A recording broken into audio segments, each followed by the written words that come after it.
Broadcasting live. It's America's longest running talk show on computers. It's Computer America, bringing you the biggest names in technology with guest interviews, new products, and your emails. Listen live at computeramerica.com on any device around the world.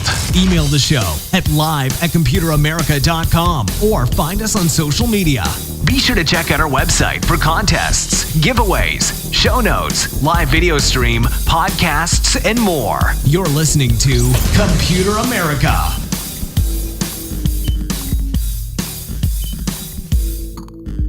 Hello and welcome into the Computer America Show. We are the nation's longest running, nationally syndicated radio talk show on computers and technology. Thank you for joining us. I'm your host, Ben Crossman, and I hope all of you are having a fantastic day because we have a great show planned for you where today is entirely dedicated to computer and technology news, and that of course includes anything from new hardware, interesting stories, opinion pieces. We'll also bring in some of the recent articles that we published here on Computer America. You should definitely go check those out at computeramerica.com.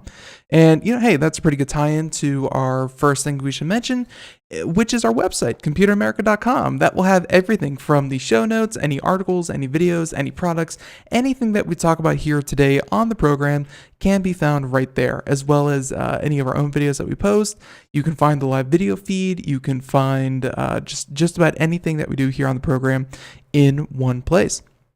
So all that and more at computeramerica.com, and be sure to check that out. So let's see, anything else? Again, I hope everyone in there had a great weekend. Everyone who does celebrate it, happy Hanukkah, of course. And the holiday seasons are kicking off. I should continue to mention that Computer America will be on the air until about December 21st. I want to say December 21st, which is a Friday, will be our last day on the air this year. And then we'll be back at it January 2nd. So that's about 2.5 weeks that we take off. We do that every single year. That is not new. So yeah, mark your calendar. We'll be playing best ofs every day, every day that we normally would be on. And then again, starting January 2nd, we will be back with more Computer America. So, as I was saying, hey, welcome into the program, and we have a lot of great and interesting news stories that we can, of course, talk about. So, why don't we go ahead, get started, computer and technology news, and that, of course, brought to you by Computer America. Here we go.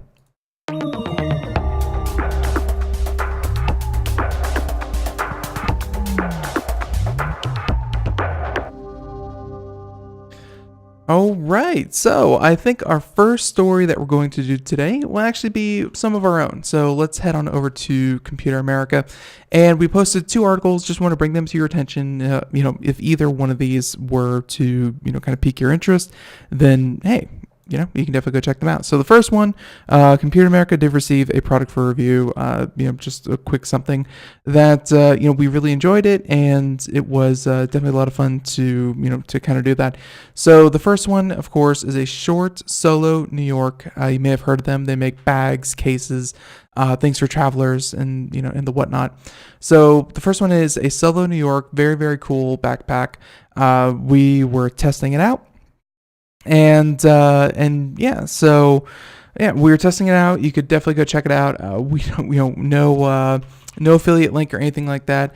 But in the meantime, yeah, It was a very well-made bag for its intended purpose, and as a tech show, we really appreciated that a bag would focus on making sure that the technology that you put inside of it is safe, comfortable, warm, happy, and healthy. And it had a huge, big slot in the back for a 15.6-inch laptop. That's we've certainly seen laptops bigger than that, but that would fit probably 90% of the use cases. And on top of that, even a bunch of tablets, plenty of room to store everything, plenty of little pockets and pouches and whatnot for you to store your devices. And then, of course, it fits all of the criteria.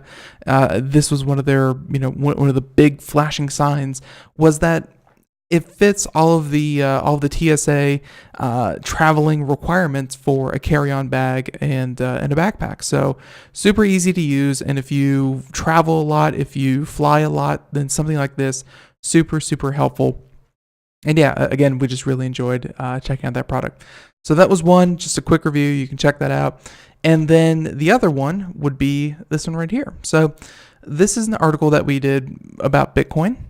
I know it's a topic that comes up often here on Computer America, and I just wanted to be able to put all my thoughts into one place and be able to share them. So if anyone ever kind of mentions it here or asks questions, I would have this article to point them to. So we published this over the weekend, and again, this had to do with Bitcoin, where it stands as a currency, where it stands currently, and the fact that Bitcoin does have a lot of problems, and its recent market devalue, going from 20,000 down to, I think it's as of the time of the show, hovering at about 3,800. I mean, it's shaved off, again, somewhere in the neighborhood of about 80% of its total value. And for a technology like this, so often we get pitches, for people to be on the show saying, hey, we have this new coin we want to talk about, or hey, we have an analyst for the Bitcoin trends, or hey, we have this person who anticipates that Bitcoin's going to be worth $200,000 by the end of the year. So often we see stories like these, or people bring us topics such as these, and it's gotten to the point where we feel, hey, it's time to start to separate what is real, what is fact, what is fiction, and hey, just kind of get our own thoughts out there on the cryptocurrency itself. We realize that cryptocurrency is, when people have that much money tied into it, and trust me, a lot of people have already lost a lot of life savings on cryptocurrency and Bitcoin. When people have that much money and personally invested into it, it can become a very heated topic. And I think that's something that we approach in the article, and that's something that we tried to make mention of, is that you need to tone down all of the conversation that goes into, of course, talking about cryptocurrency. Having very popular, very big names and voices speak to the incredible technology that Bitcoin is. Totally undermines what it needed to become, and unfortunately it's just not there. So everyone, check that out. More computeramerica.com. This article, you can find it there on the right, you can find it in the main news feed. You see the two articles right there.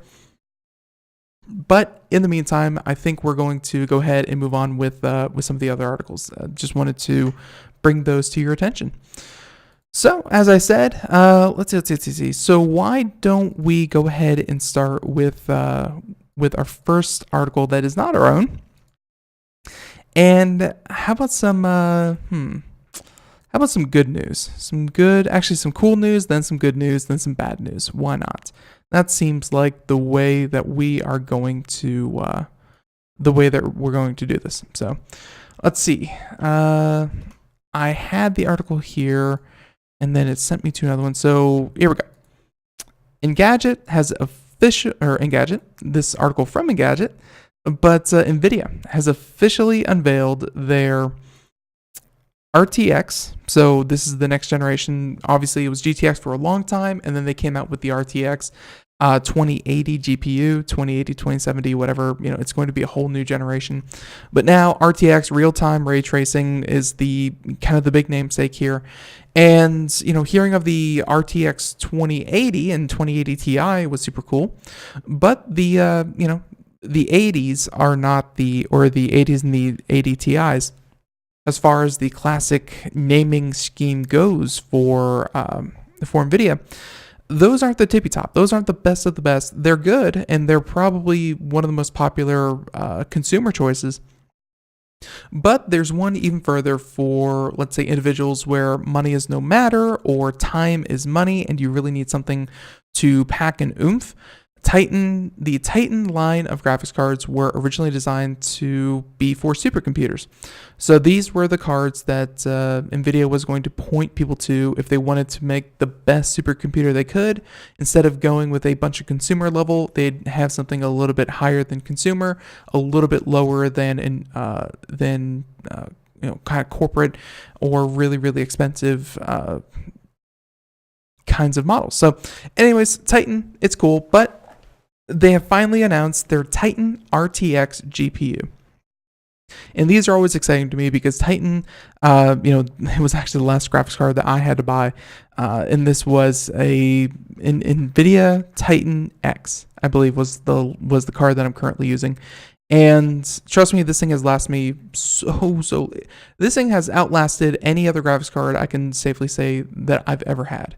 They are very, very cool pieces of technology, and to hear that the next generation is getting one, awesome, because this shows kind of the pinnacle of what these can do.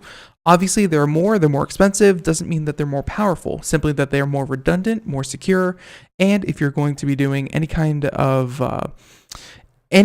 computation where you need 100% accuracy, where you need things to be 100% good to go, this is where you would go above Titan.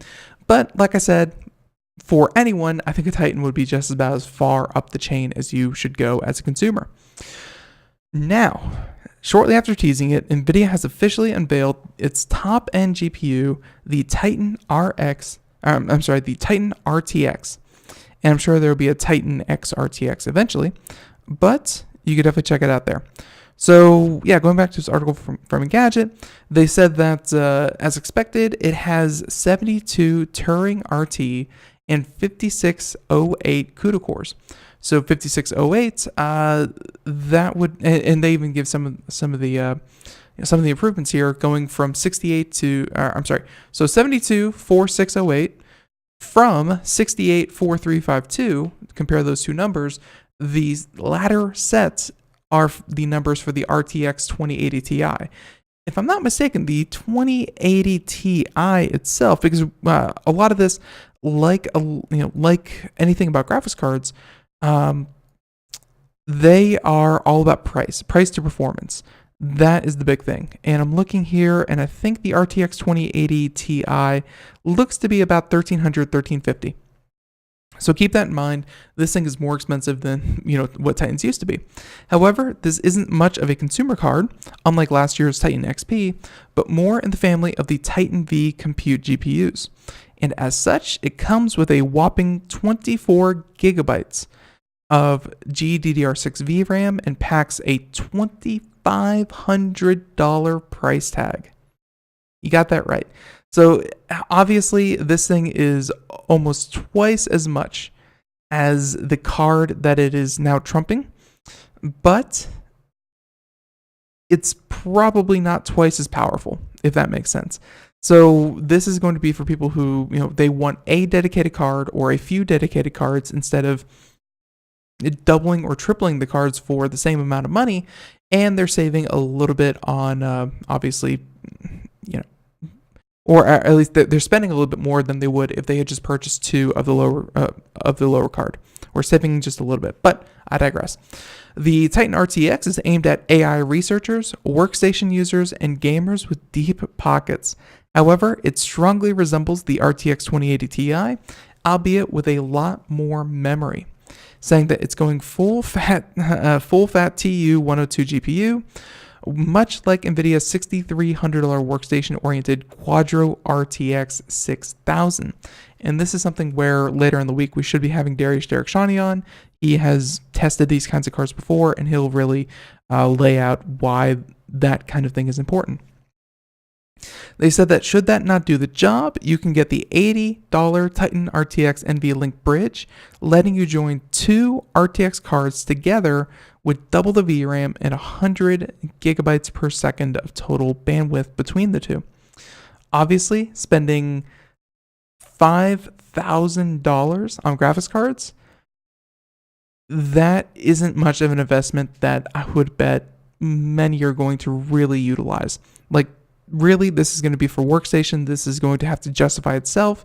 No one can say this is just no one can say that a quarter of a new car would be a good purchase. You know what I mean?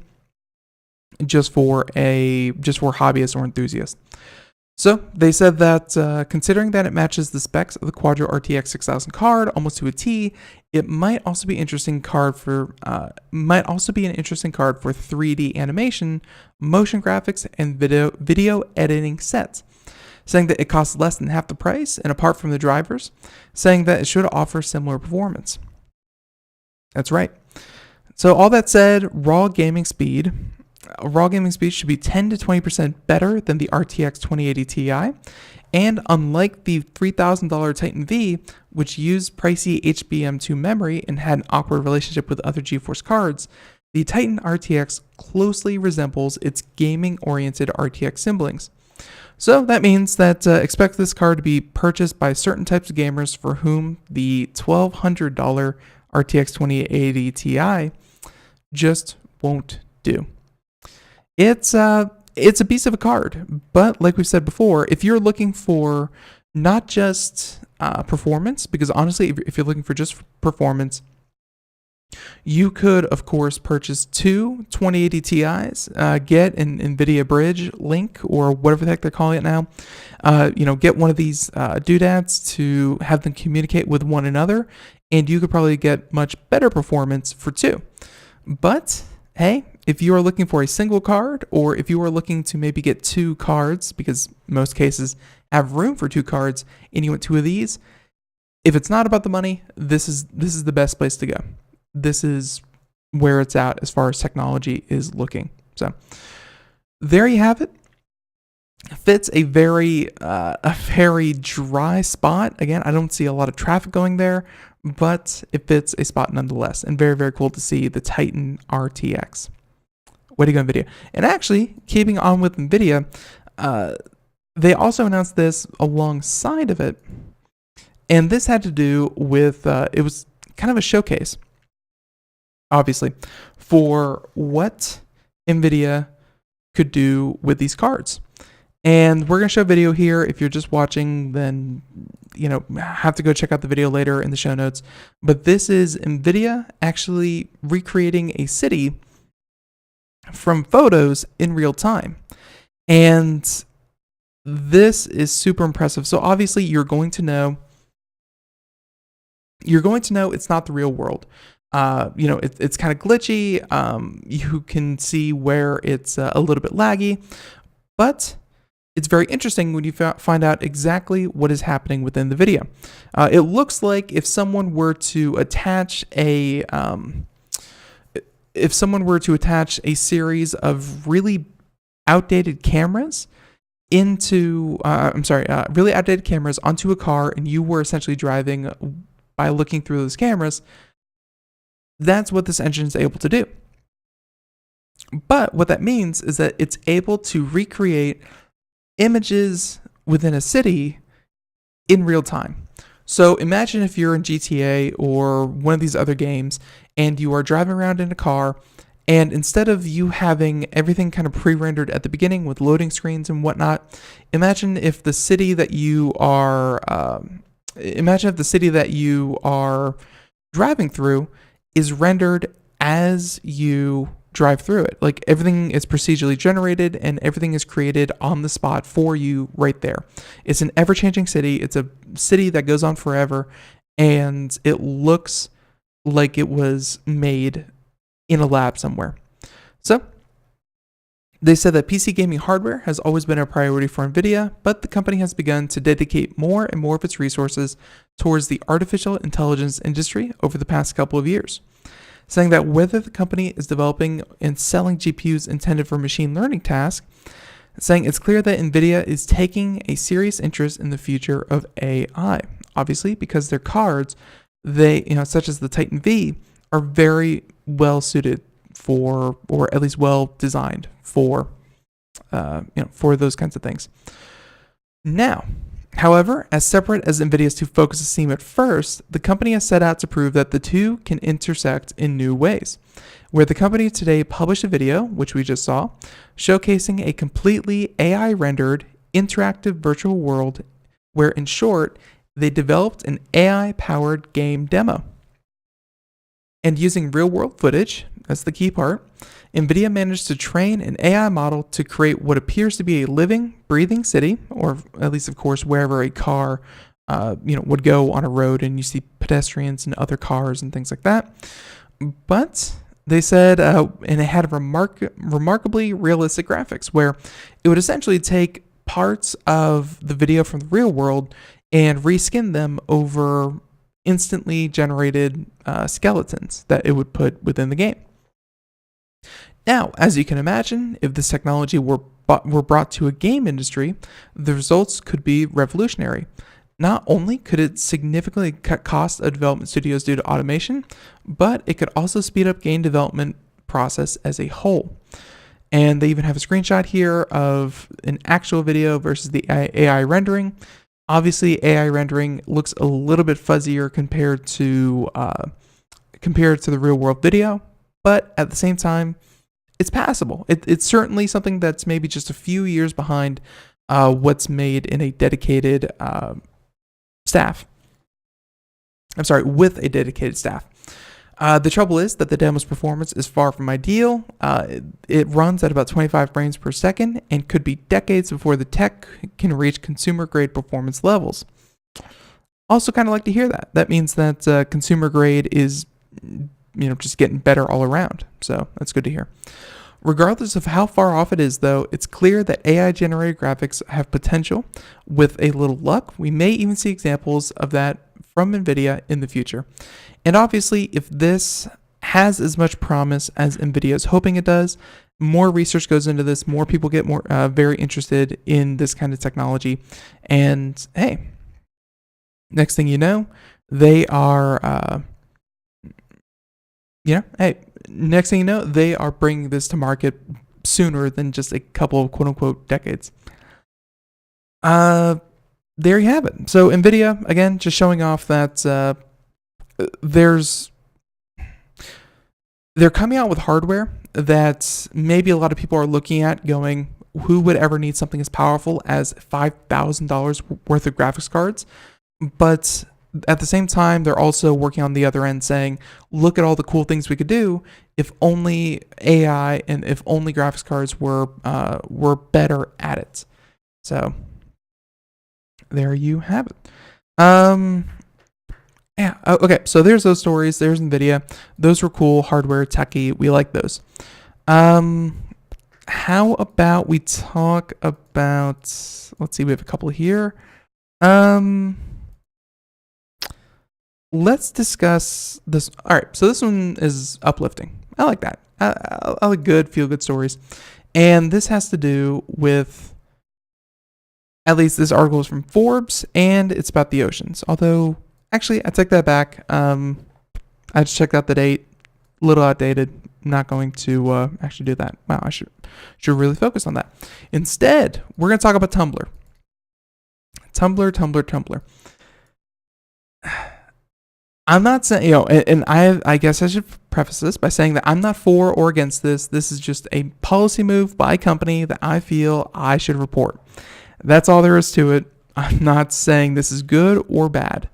Now, with that being said, this coming to us from The Verge, Tumblr will ban all adult content on December 17th, saying that existing posts containing, pornography will be switched to private mode. So Tumblr will permanently ban adult content from its platform on December 17th in a move that will eradicate adult-related communities on the platform and fundamentally alter how the service is used. The ban includes explicit content and nudity, with a few exceptions, saying that the new policy announcement comes just days after Tumblr was removed from the Apple iOS store over, well, very, very bad charges that you do not want to be associated with. But it extends far beyond the matter alone, saying that adult content will no longer be allowed here. And that's coming from the company flatly stated in a blog post published today. So Tumblr, no longer a safe haven for, well, pornography. Banned content includes photo, video, GIFs, and they have a whole thing here if you're really interested in just how they're going to enforce this. Seems like they're pretty all-encompassing. Any kind of artistic or illustrations of art featuring, of course, nudity will be okay, but yeah, looks like they're a pretty hard line against any kind of adult content. And after December 17th, so about 2 weeks, any explicit posts will be flagged and deleted by algorithm. For now, Tumblr is emailing users who have posted adult content and notifying that the content will soon be hidden from view. Posts will be set to private and will prevent them from being reblogged or shared elsewhere in the community. So users have a chance to appeal the decision in situations where they think it's a mistake, but overall, hey, let's just leave it at Tumblr has decided that adult content does not belong on Tumblr. That's just the way they feel. And let's see. So since Tumblr was founded in 2007, it has largely turned a blind eye to adult content, which is the thing. It was never the place to go for that kind of thing. It's just they always had this thing called and this according to the article, a safe mode, where just like if you go to Google image searches and you type in something that could potentially be unsavory to you, you could have safe search and it would block content that it felt was too risque for people. Much like that, safe mode would do the exact same thing. You could always mark your post as not safe for work, and you wouldn't be able to see those if you were surfing with safe mode on. Safe mode was on by default, so anyone new coming to Tumblr wouldn't be exposed to that unless they explicitly look for it. And this coming from the CEO, saying that, quote, "We've given serious thought to who we want to be in our community moving forward. We've realized that in order to continue to fulfill our promise and place in culture, especially as it evolves, we must change." And end quote. And the CEO says that Tumblr weighed the pros and cons thoroughly before making its decision. It's also decided not to remove explicit accounts because it wanted to give those accounts a chance to post appropriate content instead. And under oath, Tumblr has been cleaning up its platform more rapidly than it had done in previous years, where Tumblr announced new community guidelines that banned any kind of hate speech and other kinds of adult content and anything about school shootings. So some form of moderation, turning a complete blind eye, letting the community go rampant, obviously did not do it any favors. It was removed from the Apple App Store. They were allowed back in, but now they're making sure to, as they say, and by the way, closing thought here, if users mourn the loss of adult content on Tumblr, the CEO claims that they have many other solutions, saying that there are no shortage of sites on the internet that feature adult content. We will leave it to them to focus we will leave it to them and focus our efforts on creating the most welcoming environment possible for our community. Where that argument will do little to curtail anger over this decision, as a safe place to enjoy, share, and discuss their other activities. So I don't think anyone at Tumblr should really be surprised. This is something that they have been claiming to do for a while. It's just now, after being removed from the App Store, I'm sure that's a huge part of their revenue stream that they were afraid was going to dry up. It's again, it's kind of Apple. It's Apple deciding that and admittedly, the reason that they took it off was because of the content that was being shared would be illegal in like 50 out of 50 states. There's no doubt about that. But for them to remain with Apple and within that ecosystem, they had to do this. And I guess now it's finally time for Tumblr to bite the bullet. As many people who are going to exodus out of this as possible, they will do so. But I think he's right. It's if you're going to continue to be something that people can look to as a form of expression, free expression is great. Like you said, if you want to do those kinds of things and see those kinds of things, go somewhere else. He's not trying to get it completely off the internet. He's just saying that as far as Tumblr goes, it needs to be there needs to be less chance that you accidentally look at someone's blog and see something there that would actually literally be illegal. So they're working on it. That's Tumblr. And yeah, I think with that said, the music in the background means that we're about to take a break. And everyone, when we come back, we have a very interesting article about a gentleman who claims he feels younger, therefore he is younger, and why that matters to Tindr. Everyone, we'll be right back. More Computer America right after this. Greece is cheap. But the airfare costs a fortune. Paris? Not much closer, and again, airfare... What about Puerto Vallarta? Let's face it, flying anywhere is just too expensive. Wait, what's this? Low-cost airlines. With one call to low-cost airlines, you'll drastically slash your travel costs. We're talking insanely low airline prices to any of your favorite destinations. Where would you like to go? London, Rome, Costa Rica, Australia? Wow, that's cheap. So why wait? Call now to learn how crazy cheap it is to fly anywhere in the U.S. or international. Our prices are so low, we can't publish them. The only way to get them is to call to instantly hear the most amazing best deals on airline travel. It's that easy. So call now and start packing. 800-215-4461. 800-215-4461. 800-215-4461. That's 800-215-4461. We are all Brother Wolf. 10 years ago, a group of locals banded together to create positive change. We took animals into our homes, held adoption events at local retailers, and talked to the community about our mission to help build a no-kill Asheville. A decade later, we have achieved so many victories for animals in need. There's been so much progress, yet there's still so much to do. As part of our year-long celebration, we encourage you to become a member of our special Compassionate Circle program. With a monthly donation of $10 or more, you will have behind-the-scenes access to the work we are doing at Brother Wolf.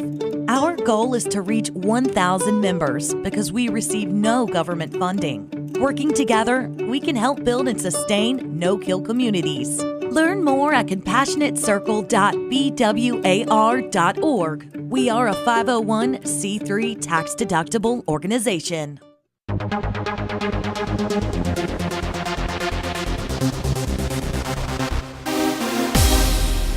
Welcome back to the Computer America Show. It is 32 minutes past the hour as we continue on here. And if you missed any part of today's show, as always, wherever you listen to your podcast, be it Apple, Google, iHeartRadio, so on and so forth, SoundCloud, Spreaker, you can always find the latest Computer America wherever podcasts are heard. Just simply type in Computer America or check out our website, and you can see today's show in its entirety rebroadcast there. So, Lurking Monday indeed. So, welcome back to the Computer America Show.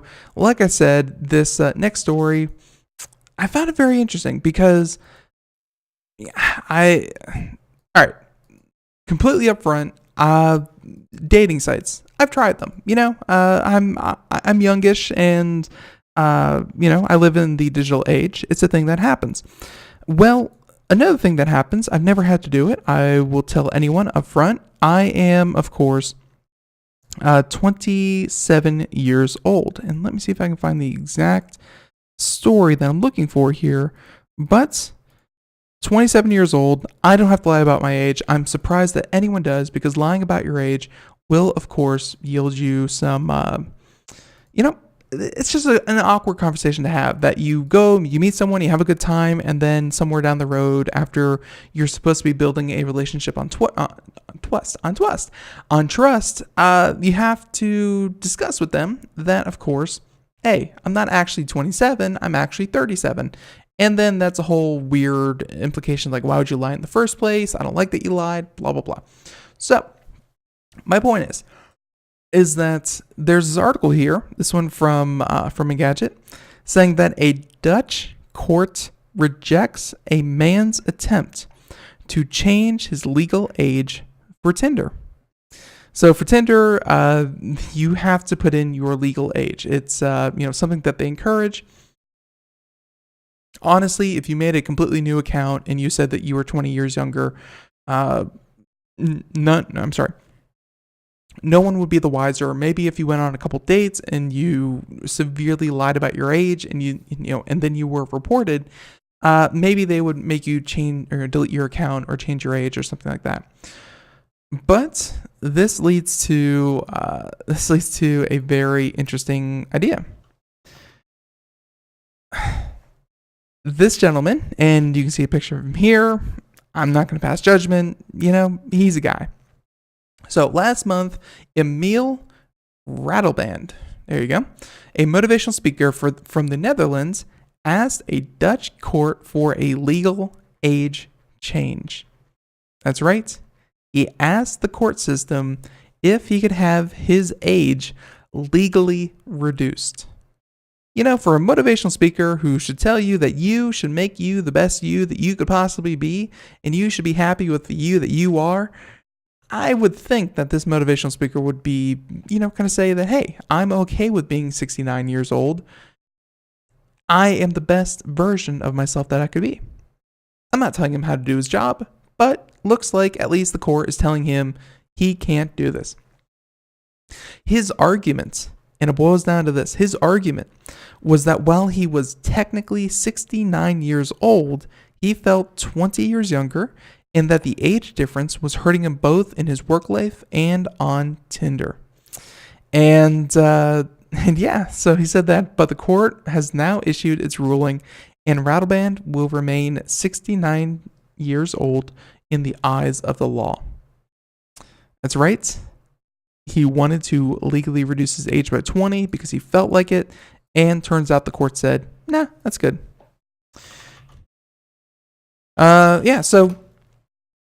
And they have a quote here from the gentleman saying that, quote, when I'm 69 years old, I am limited. He's saying that if I'm 49, then I can buy a new house, drive a different car. I can take up more work. When I'm on Tinder and it says I'm 69 years old, I don't get an answer. When I'm 49, with the face I have, I will be in a luxurious position.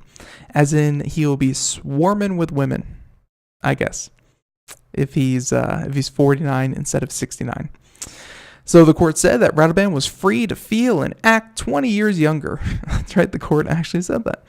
But, and this is the quote here from the court, but amending his date of birth would cause 20 years of records to vanish from the register of births, deaths, marriages, and registered partnerships. This would have a variety of undesirable legal and societal implications. The court added with certain rights that the ability to vote, marry, or drink tied to age, being able to change one's birth date, would render those laws completely meaningless. End quote, end article. I thought that was pretty interesting. That, that someone, he would feel so ostracized, again, through Tinder and through other societal means. He mentioned finding work and getting approved for loans and things like that. Being close to 70 years old was hindering him in a lot of ways. Legally changing your age, changing your birthday to bump up 20 years. I think that a lot of people would do that, but I don't know how well that would go for so many other things. Like they said, if let's say that a 16-year-old, if this were allowed to become president, What if a 16-year-old felt that he was mature enough to drink? And yeah, of course, I'm speaking here of the United States, and this was a Dutch court. But here in the United States, let's say a 16-year-old felt that he was mature enough, so he's going to legally add 5 years to his age, and now he's 21. And he will continue to be 5 years older in the eyes of the law, even though biologically he would be still a certain age. He would get into way too many sticky situations. And yes, as Tech Rob in the chat room pointed out, what about things that undeniably take your age as a very strict value, such as life insurance, such as the idea that, or let's say Social Security, that, if you are 65 years old and you are in X amount of health, then your life insurance will change, your Social Security benefits will start to come in. But what if you're, like this gentleman said, what if he's 69 years old, changes his age to 49? Would he then give up any kind of social assistance that he's already worked and paid for? What would the government do? Dude, for him to be successful on Tindr, and to cause a real fundamental shift in society as we know it, as far as the government and its relationship with age, I don't feel like this was the best case to take it up on.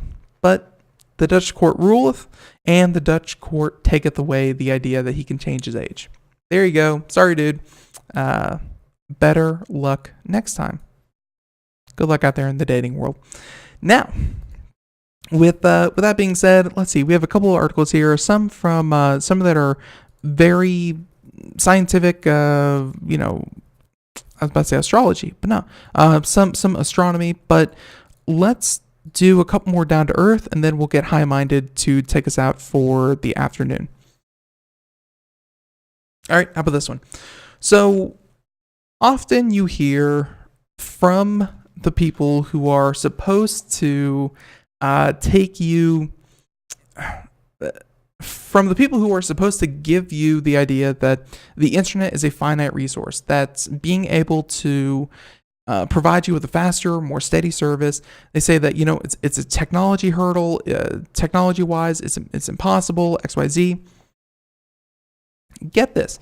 So often the finger is pointed at streaming services such as Netflix and Hulu, where people will request that the data be sent from Netflix's servers to our own home so that we can watch the latest episode of whatever it is your favorite show may be. What they don't tell you is that internet traffic actually comes in a lot of different flavors and has a lot of different uses. And a while ago, admittedly, a lot of that traffic was indeed streaming services. Netflix had not optimized their algorithm whatsoever. Carrying the data from one place to another used to take a lot of bandwidth, and it was a hog. It's there's no way around it. But they changed. They made things. They had better compression algorithms. They made it so that the load would more easily distribute over a wider network and be delivered to you. Essentially, they worked on it. Now you're looking at a slightly different reality. And this is coming to us from a website that I can't even begin. I think it's this own writer's, his own personal blog. But it's pretty interesting. Saying that more than half of your internet traffic is ads and trackers. Everyone's favorite thing, ads and trackers. That's now more than half of the internet traffic. So, and this is the author here by Michael, saying that he sincerely hopes this article will be an eye-opener for you, where recently he has installed a Pi hole at home. And I'm sure a Pi hole would be a Raspberry Pi, which has been reconfigured to analyze web traffic. So he says that, and saying that to keep it short, this lets me see the home internet traffic live, and if needed, block unwanted requests. Oh, there you go. See that? The list of ads and trackers have been taken from open source repos, and equipped with this combination, he has decided to turn off all the privacy add-ons he uses to browse the Polish internet, just like a layman, for 20 minutes. Websites he has visited include popular news portals, Facebook, etc.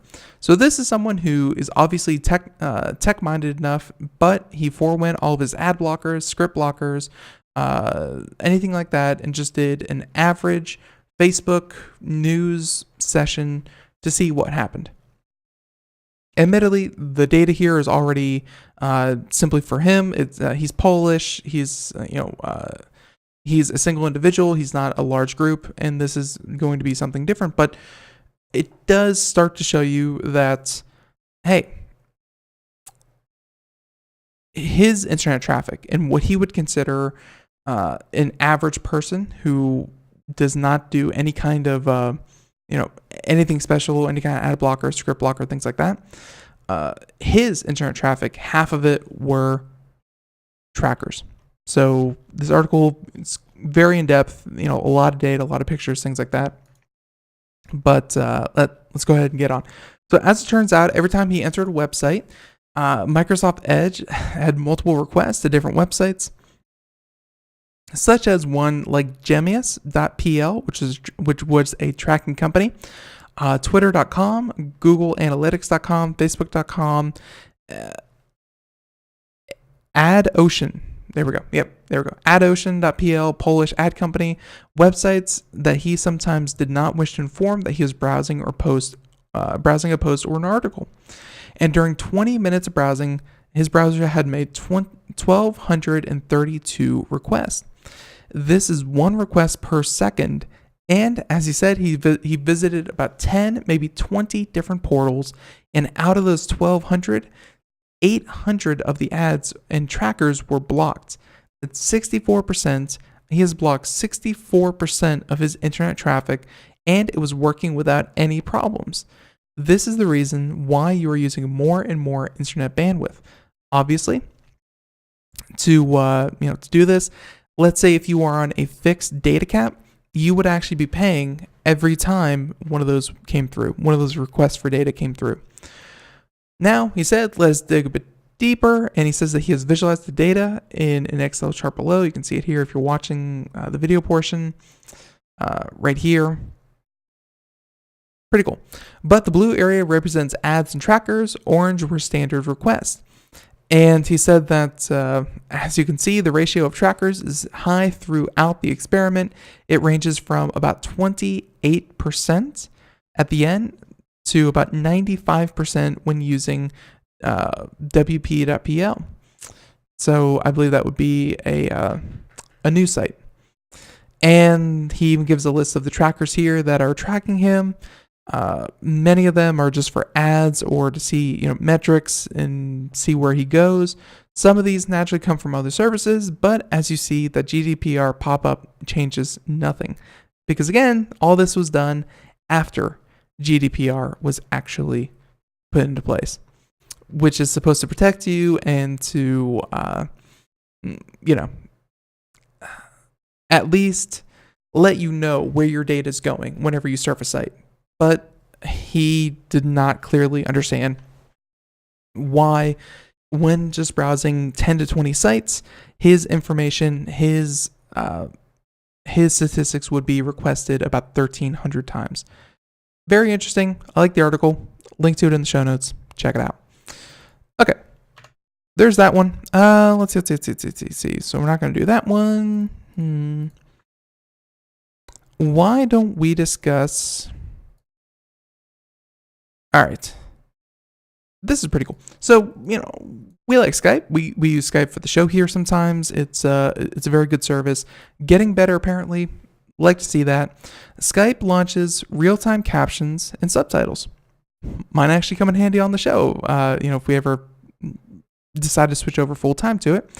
But alongside the news that PowerPoint is getting real-time captions and subtitles in 2019, Microsoft announced similar technology is now available in Skype. Yay! Launching today to coincide with the UN International Day of Persons with Disabilities, the new feature allows those who are deaf or hard of hearing to read the words that are spoken during an audio or video call on Skype.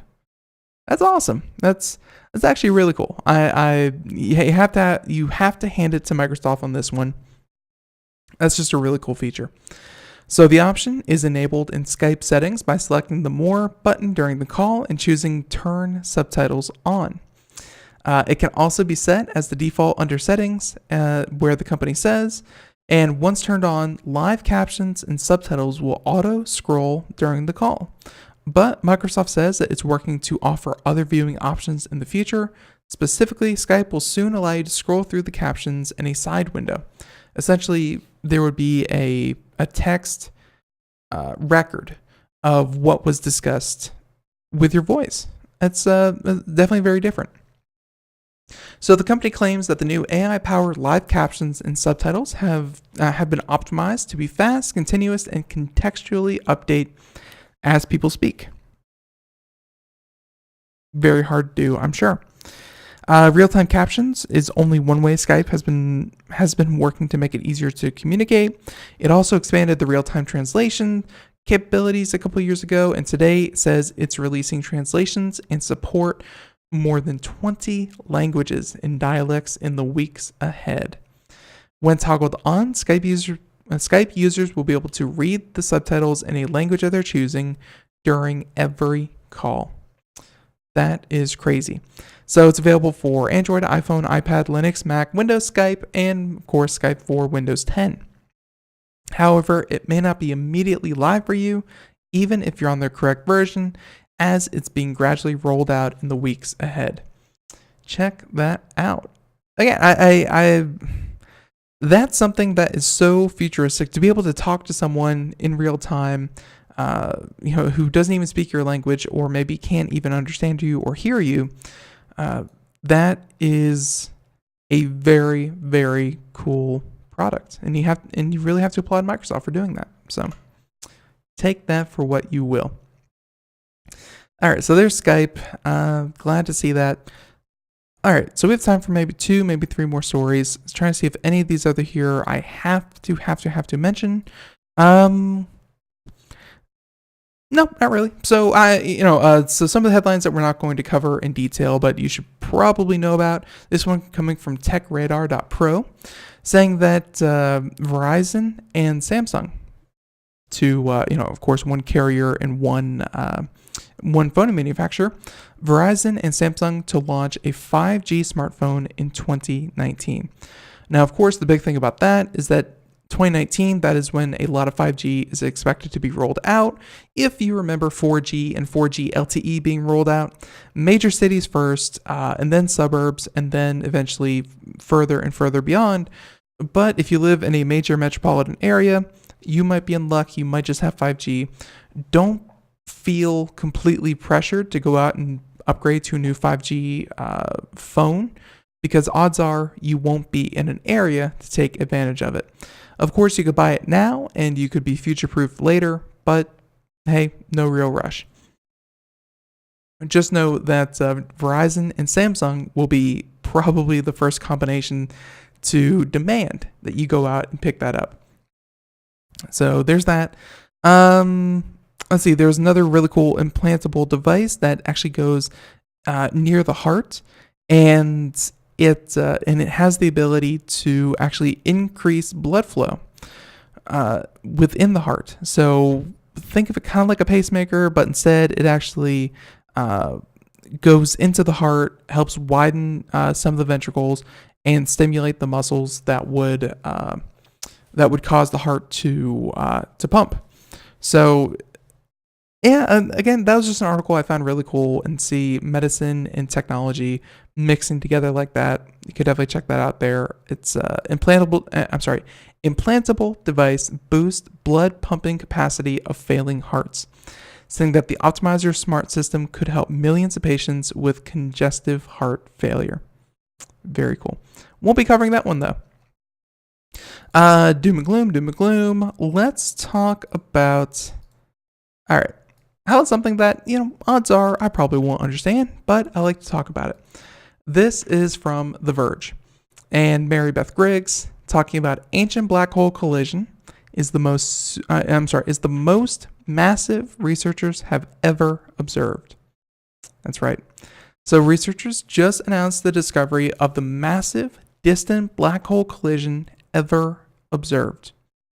the most massive.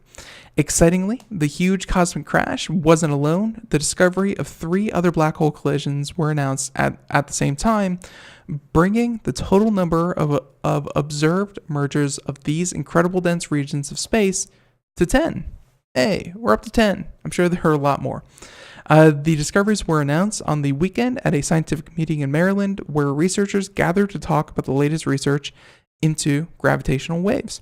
You can see where supermassive black holes colliding into one another would make some pretty big gravitational waves.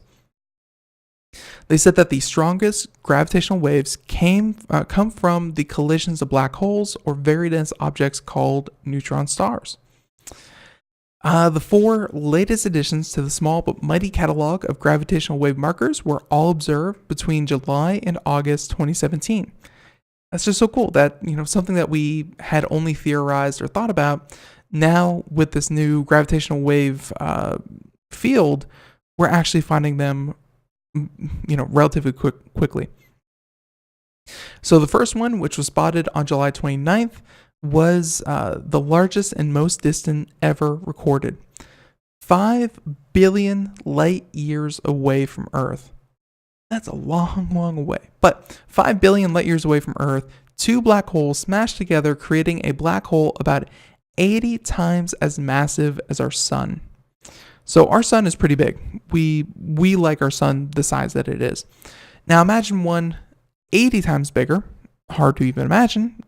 But that the entirety of it is a singular black hole. It's incredible. Saying that gravitational waves travel at the speed of light, so this giant crash took place about 5 billion years ago, about hundreds of millions of years before our solar system even existed.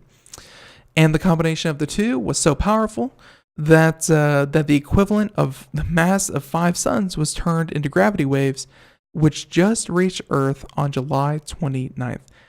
Think about that. So something that happened 5 billion years ago, we finally were able to test and detect these things, and the energy source was so massive that 5 billion years later, we're still picking up on the waves that it generated. It's that's crazy. So they said that, let's see, so the article goes into LIGO and Virgo, which are some of the gravitational wave sensors that we're now using. Let's wrap this up here. Astrophysicists expect to find many more collisions during the next observational run, but they're also looking forward to getting some new equipment in the next few decades. The European Space Agency and NASA are working together with a space-based observatory called the Laser Interferometer Space Antenna, or of course LISA for short. And LISA is made up of 3 spacecraft situated millions of miles apart. Its size and position in space means that it will be able to detect gravitational waves that the Earth-based detectors can't. Where this summer, China also announced plans to build 2 space gravitational wave detectors. Seems like everyone is trying to get in on this. Let's see, just developed the equipment to detect the waves and, gravity wave, and it was here. Yeah, I mean, so another thing is, like, obviously, I think the 2 that are situated on Earth, even with all of the, even with all the interference that you can expect by having things inside our atmosphere and what have you, or even so close together. And I know, 2 opposite sides of the planet doesn't sound too close to one another, but when you think about the magnitude of these waves and just how far and powerful and at the same time very subtle that they are, you're trying to detect something that is super, super tiny. It's like trying to measure the height of a wave in the ocean by taking your fingers and having them right next to each other and trying to measure, okay, this 5-foot wave is 1 second. And you try to measure it using just 2 fingers super close together. The further you can get those sensors apart and synced up in time, the more you can detect. And who knows, maybe when these things are actually online and we can detect them with greater with greater accuracy and just a broader range of them, maybe we'll find out that super massive black holes colliding is actually a very popular event. And we're just now learning that fact, or at least it was more popular in the distant past. Because remember, 5 billion years ago. It's pretty crazy.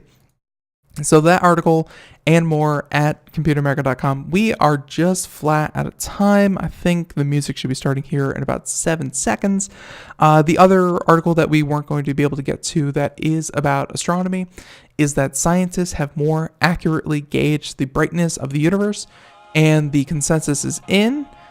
Scientists have determined that the brightness of the universe is about 40 watts, somewhere around there. No, it's pretty high. But yeah, so that one and more at computeramerica.com. Links to all those. Tomorrow on the program, if everything goes according to plan, we should be having our Gamer Tuesday with none other than Corey Gallagher, where I'm sure there will be lots to talk about Red Dead Redemption 2, Red Dead Redemption 2 Online, any standout games of the year. We're going to be talking everything in summation and more here on Computer America. So until then, everyone, have a great day. Thank you so much for joining us here at Computer America. If you feel like it next time, join us in the chat room, twitch.tv/Computer America. And yeah, have a great day. Thanks for stopping by. Everyone, one more time, last show of the year, December 21st. We will be back January 2nd. And everyone, hey, happy Hanukkah. Be sure to tune in tomorrow. Bye, everyone.